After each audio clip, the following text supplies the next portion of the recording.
Okay. Good morning, everyone. The September 9th, 2022 regularly scheduled meeting of the Neighborhoods, Education, Civil Rights, and Culture Committee will come to order. It is 9:34. I'm Tammy Morales, chair of the committee. Will the clerk please call the roll? Councilmember Lewis. Present. Councilmember Nelson. Present. Councilmember Strauss. Present. Vice Chair Sawant. Present. Chair Morales. Here. 5 present. Thank you. If there's no objection, today's agenda will be adopted. Hearing no objection, today's agenda is adopted. On today's agenda, we've got Council Bill 120398, which includes 6 distinct policy changes to the Families Education, Preschool, and Promise Levy. 5 of the changes have to do with the Seattle preschool program in particular. And 1 relates to the K through 12 homelessness and housing support that is offered by the Families and Education Levy. We'll discuss those. We did talk about those at the last committee meeting. Brian Goodnight is here from Council Central staff to give us a quick review, and then we will vote on those.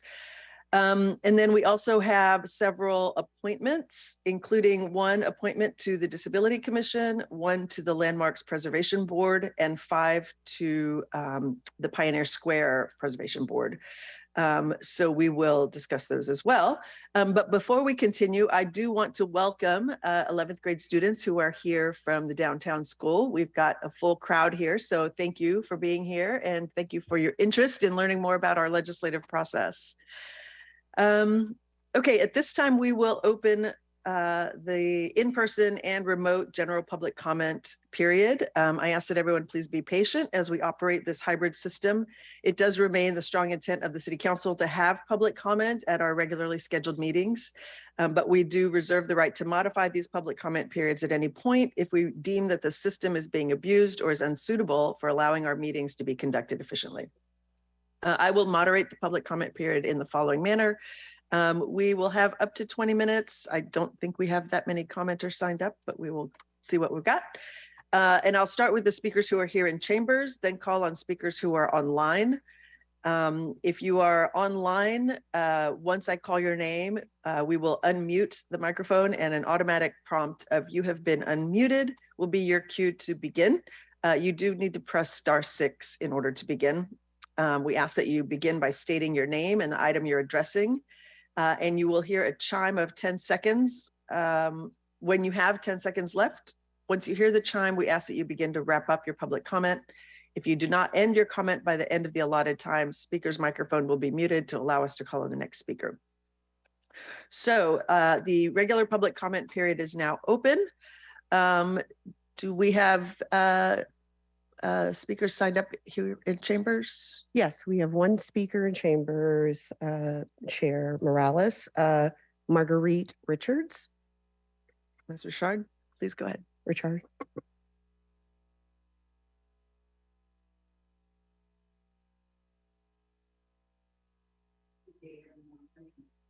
Richard. I'm from Seattle, Washington. It's good to see you young people here. I've had many challenges in the area of civil rights, and it's not improving. You say, oh, yes, it is. I put down disabilities because these people have been able to disable people where they would rather not have a disability because we're supposed to be all wholesome and working together. We hear this term, one America, when there's no oneness. Downstairs is where I was asked, like Rosa Parks, get up, you're not supposed to be there.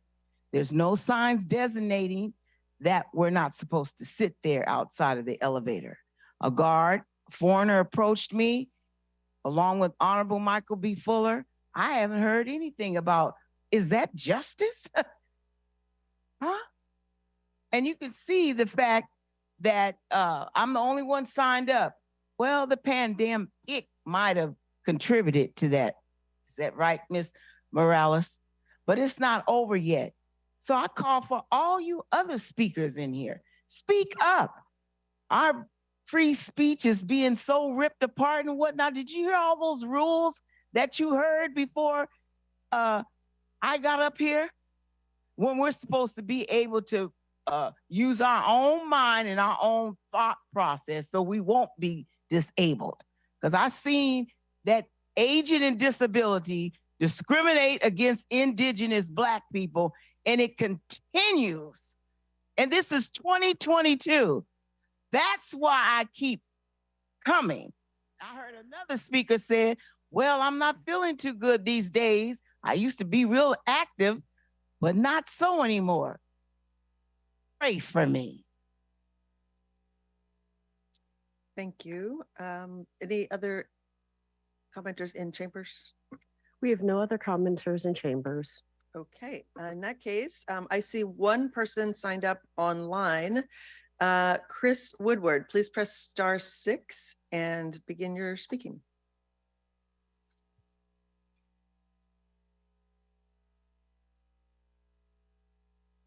Do we have Chris on the line? I see that he's signed up, but I actually don't show him present.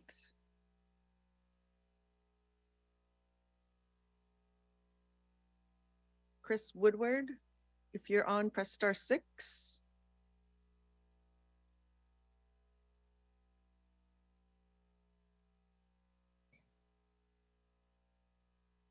No. Chris Woodward, if you press *6, if you're on, we can't hear you right now. There we go. Sorry, navigating technical issues. We're all good. Good morning. My name is Chris Woodward. I'm the Community Development Director for the Alliance for Pioneer Square. Just here today to provide comment in support of the appointment and reappointment of members of the Pioneer Square Preservation Board. I'd like to thank the past, present, and future members of the Pioneer Square Preservation Board, as well as the Department of Neighborhood support staff for their work to preserve a key component of what makes Pioneer Square so unique, our historical and architectural character. The Alliance looks forward to working with the current and new board members in the future. Thanks so much. Thank you very much. I do not see anyone else signed up. Let me check one more time. No, okay. Okay, in that case, that concludes our public comment period, and we will move on to our first agenda item. Alexis, will you please read item 1 into the record? Agenda item 1, an ordinance relating to the 2018 Families, Education, Preschool, and Promise Levy, amending the levy implementation and evaluation plan adopted by ordinance 125807 and ratifying and confirming certain prior acts for briefing, discussion, and possible vote. Great, thank you very much. Colleagues, as I said at our last meeting, we did hear from Deal and from Council Central staff about the proposed amendments, but I did ask Brian Goodnight from Council staff to be here just to give us a quick review of the amendments of the policy changes, and then we do have one technical amendment as well. So I do plan to vote on this today and wanted to give us another chance for questions and discussion. So Brian, I will hand it off to you and get us going. Okay, thank you, Chair Morales. Good morning, council members. Again, just for the record, Brian Goodnight, Council Central staff. As you indicated earlier, this item was discussed in detail at the committee's previous meeting on August 12th. So I will take just a few minutes to summarize the policy changes proposed in the bill, and then we'll describe the technical amendment. So the bill proposes to make 6 distinct policy changes to the Families, Education, Preschool, and Promise, or FEP levies, implementation and evaluation plan. And I'll refer to that as the I&E plan from here on out. The I&E plan was approved by the council in April 2019, after voters had approved the FEP levy proposition in November of 2018, and it provides a substantial amount of detail with respect to the levy's 4 investment areas and describes the strategies to be funded within each area. The I&E plan has been amended by council 3 times previously, all of which were limited duration addendums in response to the pandemic. And at this time, all of those addendums have expired or are no longer in effect. If you would like any more detail on the proposed policy changes that I'm going to discuss, or would like to know the pages of the I&E plan that are affected by each of the proposed changes, there is a central staff memo attached to the agenda that includes that level of detail. So the first set of proposed policy changes would provide DEAL, or the Department of Education and Early Learning, the ability to make policy modifications to the Seattle Preschool program, which we call SPP, to align with similar county, state, and federal preschool and childcare programs. Along with this authority, DEAL would be required to provide a 60-day written notice to council prior to the changes taking effect. Second, it would allow DEAL to use income metrics other than the federal poverty level to calculate free tuition thresholds and the tuition sliding scale. This change is requested to align with the city's Child Care Assistance Program and the state's Early Childhood Education and Assistance Program, which is known as ECAP, which both use state median income as their income metric. Rather than specifying state median income as the income metric, however, the proposed changes would allow DEAL flexibility in case a different metric becomes commonly used in the future. Third, the changes would allow certain children who turn 3 years old after the program's August 31st deadline to enroll in SPP on their 3rd birthday. Children would be eligible for this early enrollment if they are transitioning from early ECAP into an SPP classroom, or if they have an individualized education plan and they're enrolling into an SPP plus classroom. The fourth policy change would modify the I&E plan to recognize that DEAL has the authority to extend SPP into the summer months rather than only operating the program during the typical school year calendar. DEAL began offering providers the option to continue programming into the summer months in spring of 2021 and continued this practice during summer of 2022. The fifth set of changes would simply update an evaluation timeline table to reflect the delays that DEAL has experienced during the pandemic in evaluating its programs. And finally, the sixth policy change would expand the eligible uses of levy funds in the homelessness and housing support services category to include activities outside of typical housing-related costs, such as nutrition, clothing, and transportation expenses. And the last thing that I'll describe this morning is the potential technical amendment that's listed on the agenda. And I'll bring that up on my screen right now for you.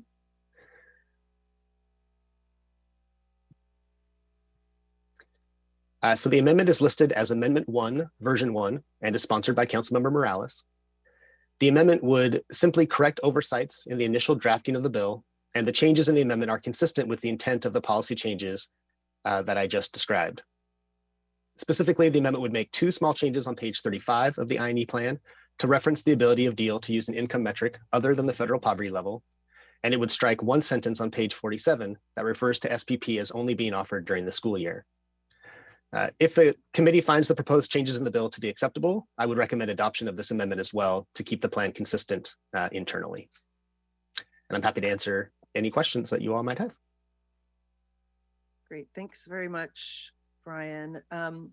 Just for the record, can you explain one more time the reason for the amendment is to further address the fact that we are changing the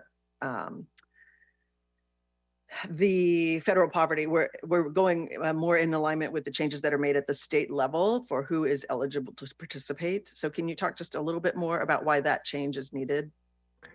Sure, the changes specifically in the technical amendment, or just no, to align? Yeah.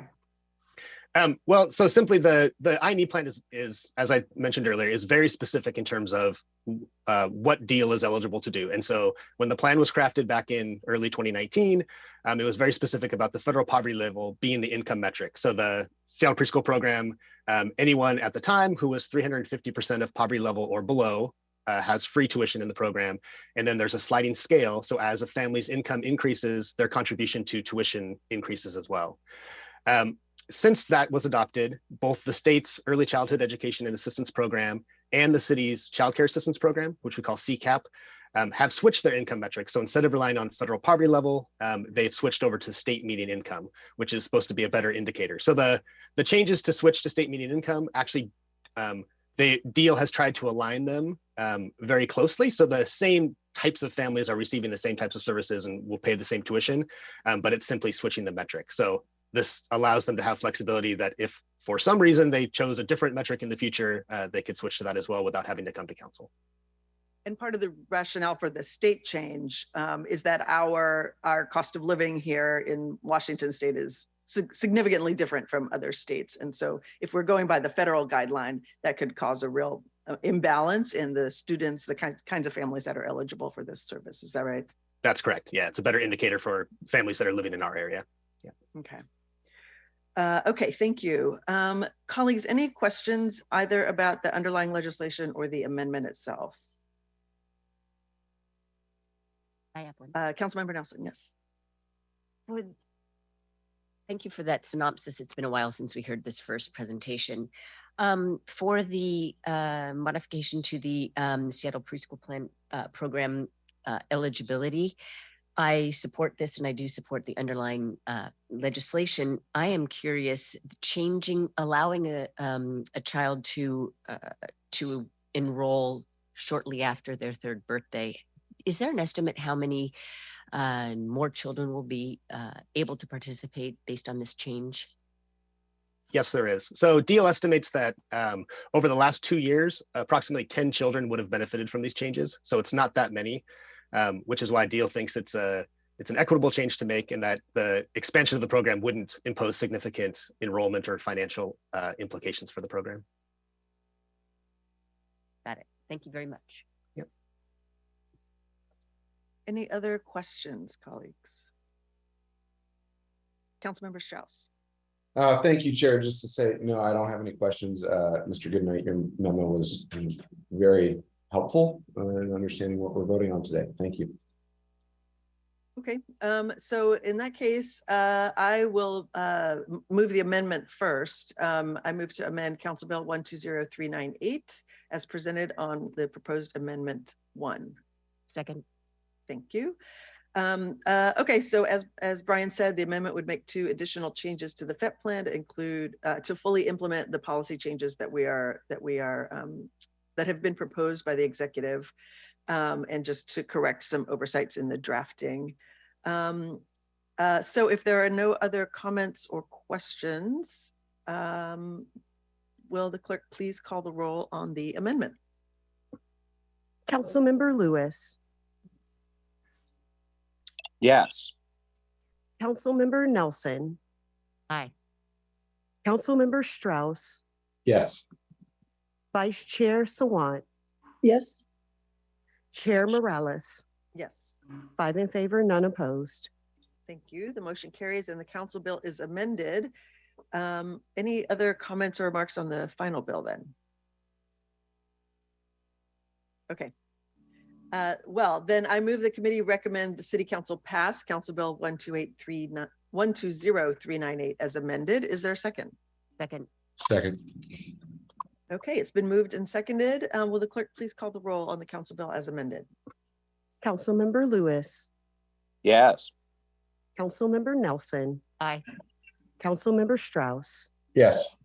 Vice Chair Sawant. Yes. Chair Morales. Yes. 5 in favor, none opposed. Thank you. The motion carries and the committee recommendation that the council pass Council Bill 120398 as amended will be sent to the September 20th City Council meeting. Okay, thank you very much.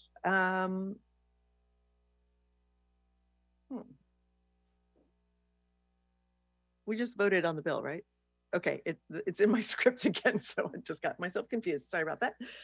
Okay, thank you very much. Will the clerk please read item 2 into the record?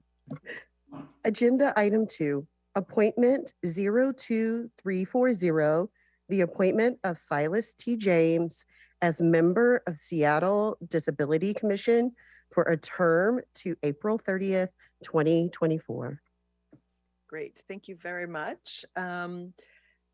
We have from the Office of Civil Rights, Janet Stafford here to introduce us to Silas James. So Janet, I'm going to hand it off to you.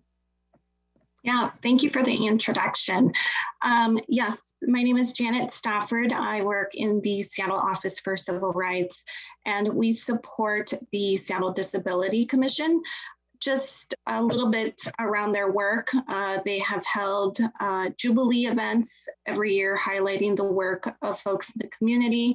Some of their other work has included the closed captioning, and they've also pushed forward supporting the Seattle Straw Band. This year, they are working towards discussing a little bit more about accessibility within the city of Seattle and getting resources to the community, as well as supporting capacity among the commission, recruitment, really building on the commission itself. Today, I did want to share a little bit about Silas James, who we had a chance to meet early on this year.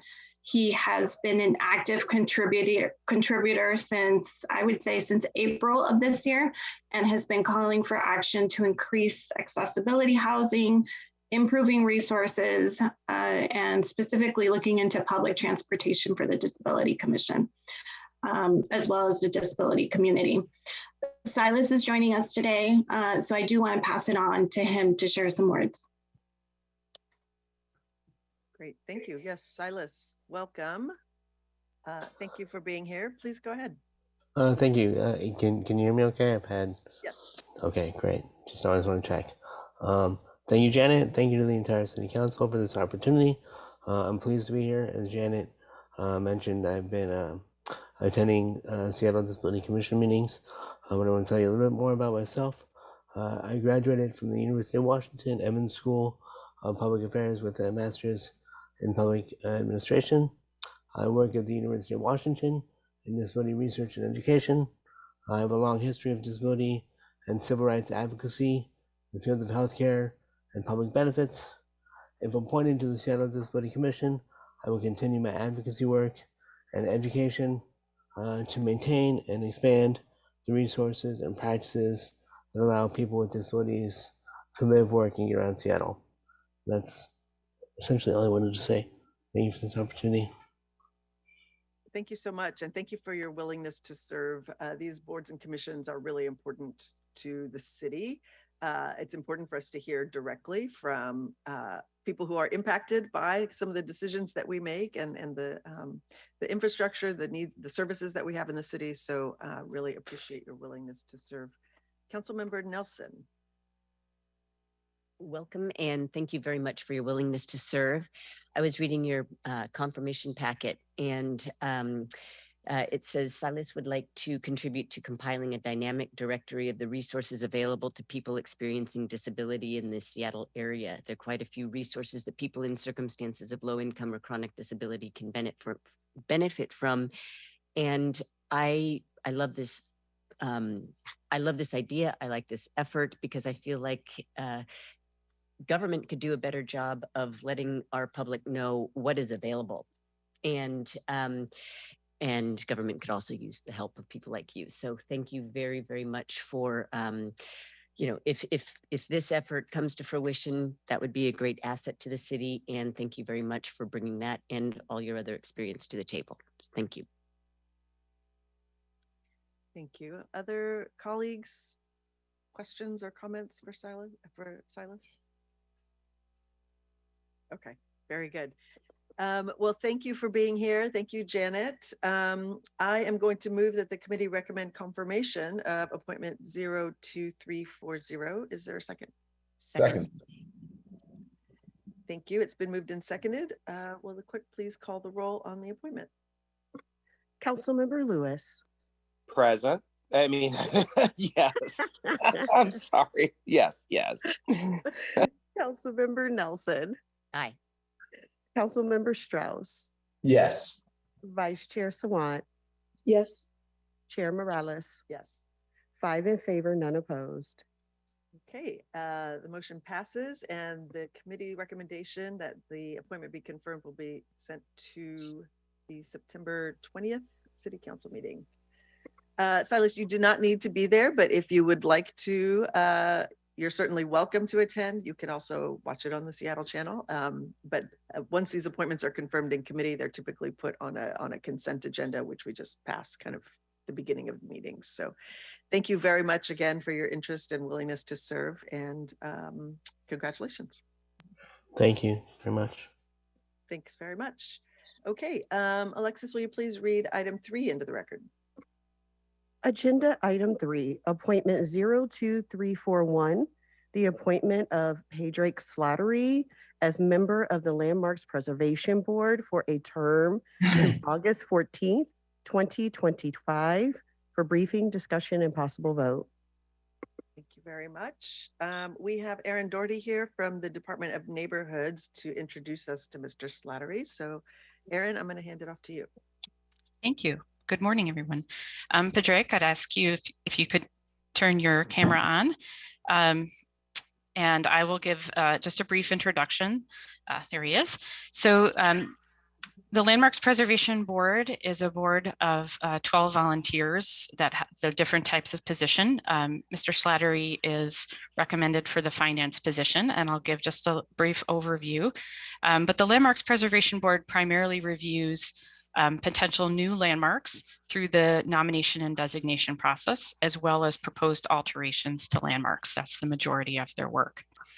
So Mr. Slattery holds bachelor degrees in finance and accounting, as well as a Master of Business Administration.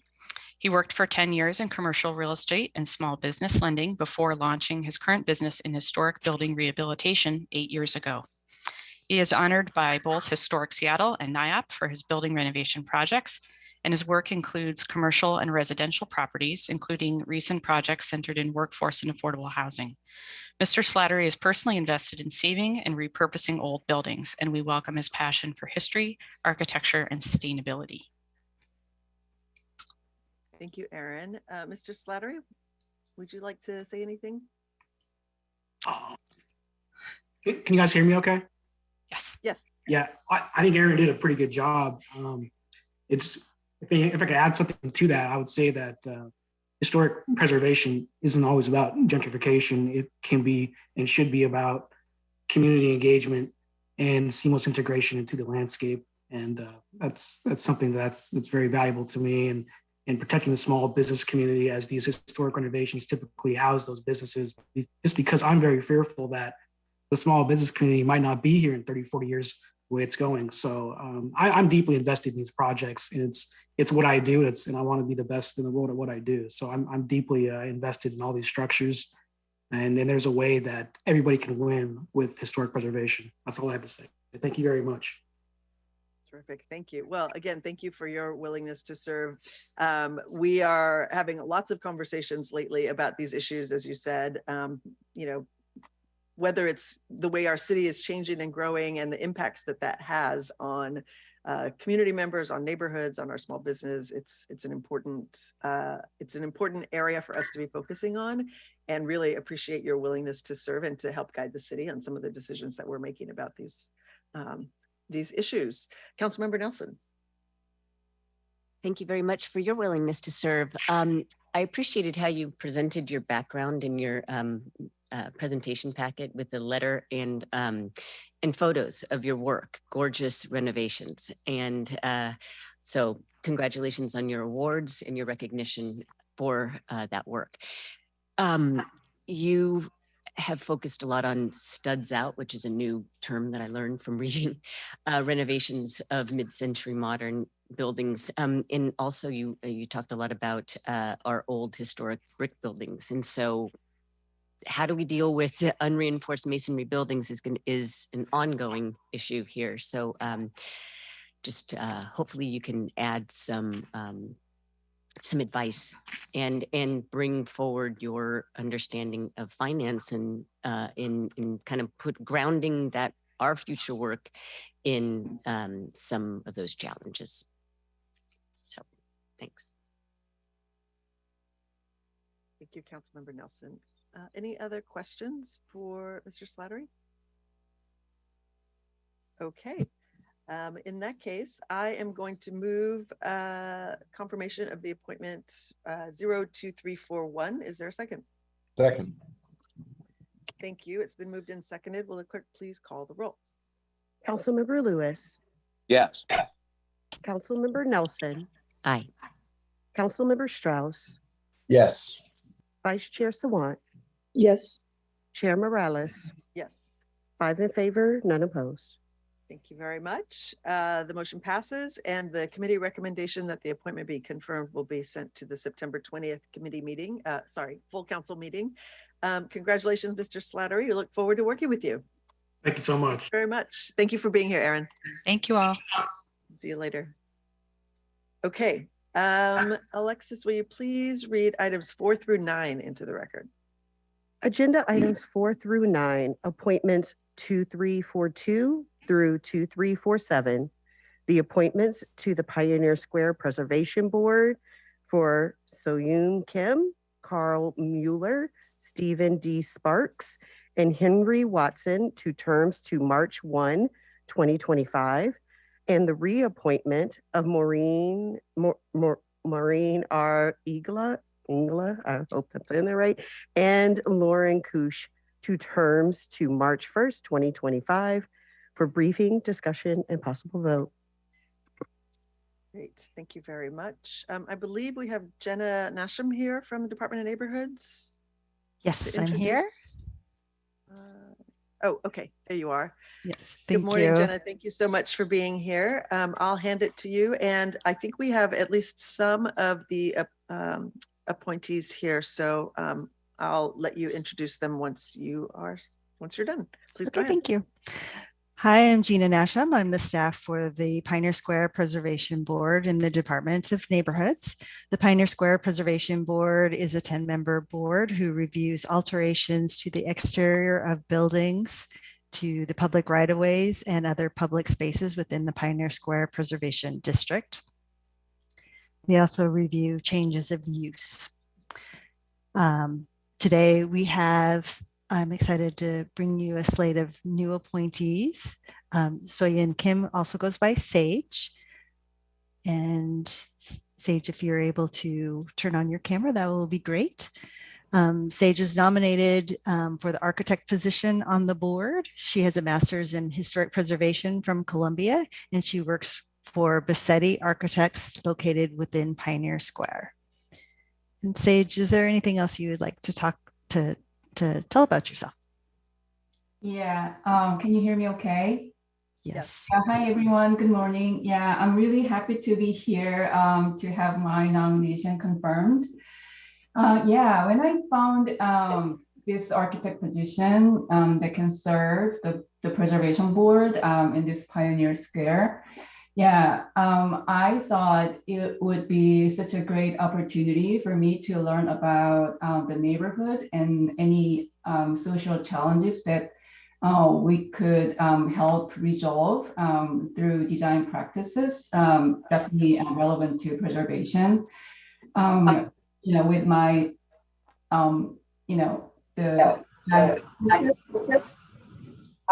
sorry, can you hear me?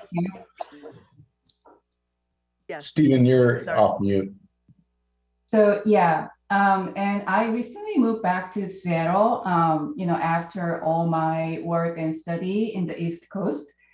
And yeah, so I'm really kind of looking forward to, applying all my design methodologies that I explored through the preservation studies at school.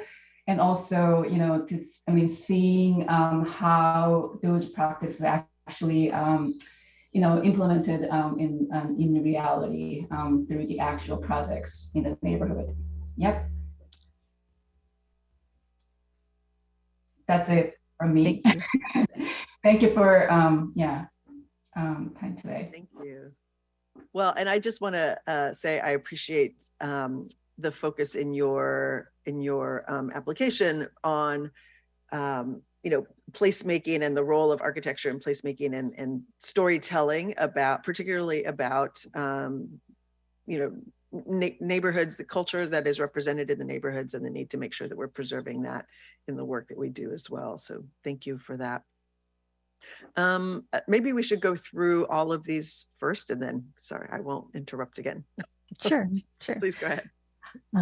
Next on the list was Carl Mueller. Carl was not able to be here today.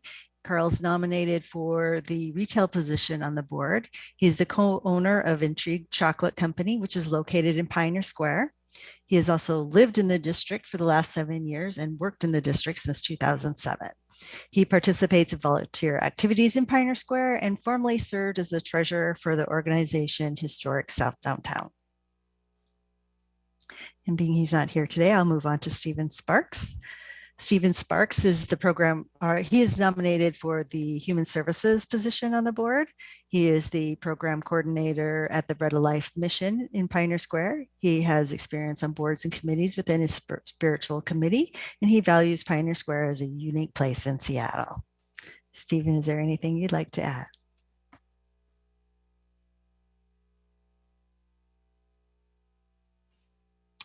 And now you're muted. There we go. There you go. Can you hear me well? Yes. Thank you. Good morning. My name is Stephen Sparks, and currently I am the program director slash director of the shelter here at the Bread of Life mission. So since the time of my application for the Pioneer Square Historical Board, a couple of motions.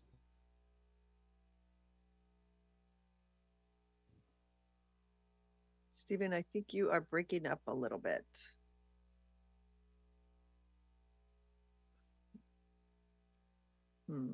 Maybe we can go to Henry and come back to Stephen in a moment. Sounds great.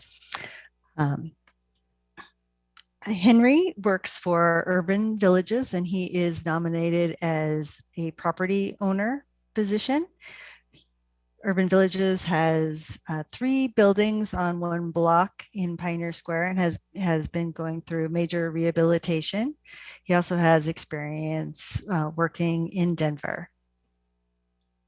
Henry, would you like to say anything else?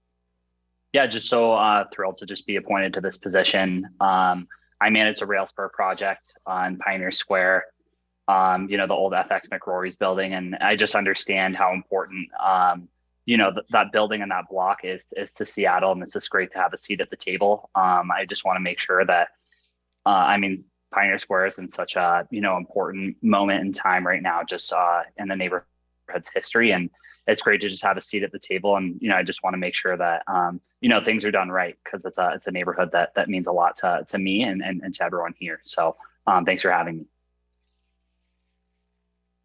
Great. Thank you so much, Henry. Nice to meet you. And thank you for your willingness to serve our community. Stephen, do you want to try again? You were breaking up a little bit, but you're on mute. So why don't you unmute and we'll try again.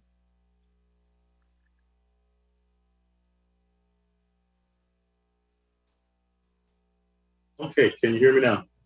Yes. I don't know where I left off, but I just want to say that it is indeed an opportunity and a real pleasure to be able to serve in the Pioneer Square area. I do have lived here for a number of years. I currently work here, I minister here.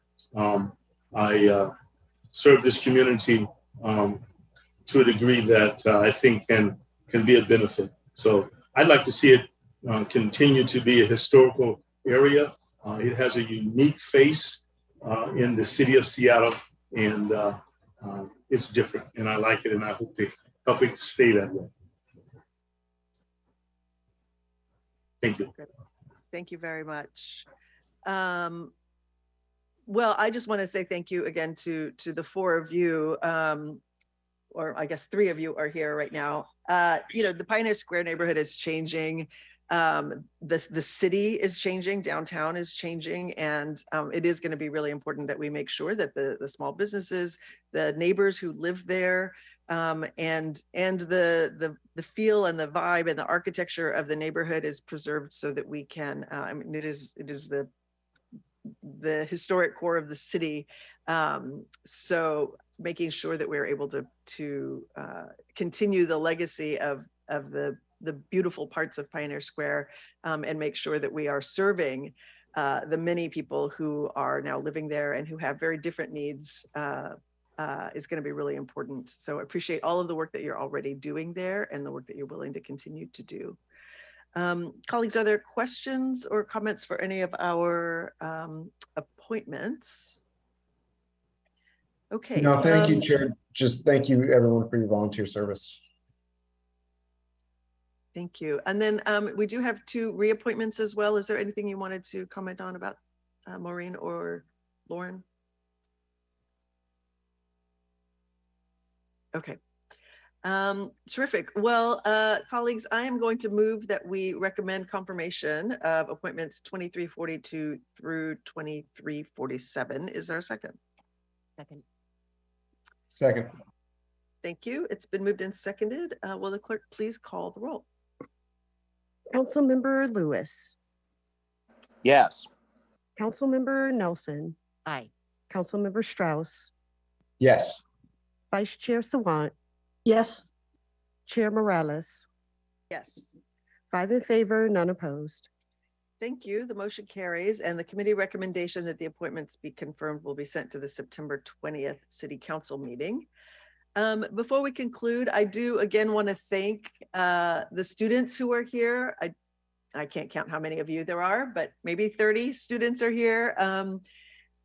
So the last few things we did here were appointments, and I want to let you know that the city does have a Get Engaged program. Once you turn 18, if you're interested in serving on any of the boards or commissions that we have as a city, and they range from pedestrian issues to bike safety to parks to things related to housing, there are plenty of opportunities for you to get involved in city government if that is something that you're interested in doing. And as a council, we really do listen to the recommendations and suggestions and ideas that come from these boards of commissions, and they inform the work that we do. So keep that in mind as your 18th birthdays approach. We'd love to see you back here. And I will let you know, Alexis Oliver Turla, my chief of staff, has a couple little council swag for you here before you go. So thank you again for being here. Okay, this does conclude the September 9th, 2022 meeting of the Neighborhoods Education, Civil Rights, and Culture Committee. Our next committee meeting is scheduled for September 23rd. Thanks everybody for being here. We are adjourned.